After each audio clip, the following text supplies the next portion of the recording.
Joined this evening by Toledo Public School Board President Bob Vasquez. Quite a bit on the board's plate at this point. Right. Let's talk a little bit about the Dan Burns investigation. I know you can't go into specifics. Right.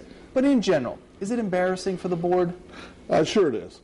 I think it really concerns us because it makes it look like we don't have the public trust as a top priority. Now, when you looked at some of the preliminary information that was in the audit, did anything surprise you? Did anything really jump out at you? Yes. What jumped out was the lack of checks and balances that existed. And, of course, I want to make sure that you understand that was in the past. Right. That's under the Dr. Sanders administration. Right. And that the new administration had already made changes by the time the audit report came out. But do you feel like that, and we'll talk a little bit about, you probably have to go to the voters for another levy. Are you worried about that being lumped onto you as whatever happened in the past is on just the TPS board in general? Absolutely. I'm very concerned. And here are the things that I'm concerned about. One is that this was the act of, so far, one individual. Okay, and that's the information that we have. Allegations. An allegation, and only an allegation of one individual. Right. But everybody paints everybody with a broad brush. Sure. In the district, which is really isn't fair. The district has some very dedicated, fantastic teachers that work very hard, and also administrators. And I think that they suffer because people, this one incident then gives us a bad image. Okay. And that's really not fair. So where does your, I don't want to call it a PR campaign, but where does your image campaign go from here to convince people that you are still trustworthy with their money? Well, you know, what's really important, the board met this morning and we all talked, and what's really important is that what we need to do is we need to do our work. We need to be diligent. We need to make sure that everything that we do is transparent, and that we make sure that if any adjustments need to be made, we make those.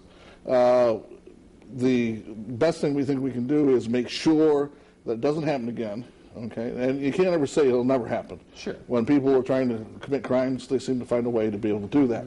But to try to safeguard the money for the taxpayers, you know, beyond the investigations that took place that were inappropriate, it's taxpayers' money, and we had to pay Absolutely. we had to pay for those investigations, and we just feel horrible about the fact that the taxpayers had to pay for something like that. And let's talk about taxpayers. You're looking like you're having to go back to them for a levy. Right.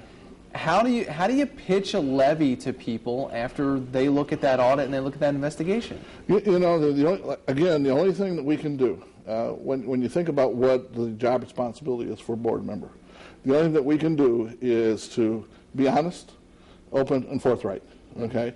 And to talk to everyone with just a deep sense of sincerity, because we have to make sure that we're fiscally stable. We have to make sure that we fulfill the mission of the school district in educating kids.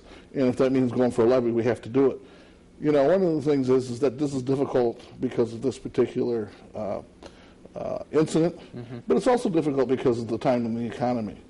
To go back, and I know, and we all know, and the board is very aware of how rough it is in the economy, and how the community, how tough it is for the community right now. So I think taking all those things into consideration, it's never an easy decision to keep going back to taxpayers. But I might add that we haven't gone back for new money, and it seems like we go back because we have renewals, but we haven't gone back. We haven't asked for new money since 2001. Okay, we'll see how that goes. Bob Vasquez, thank you very much for your time, and that is this evening's Talk Back.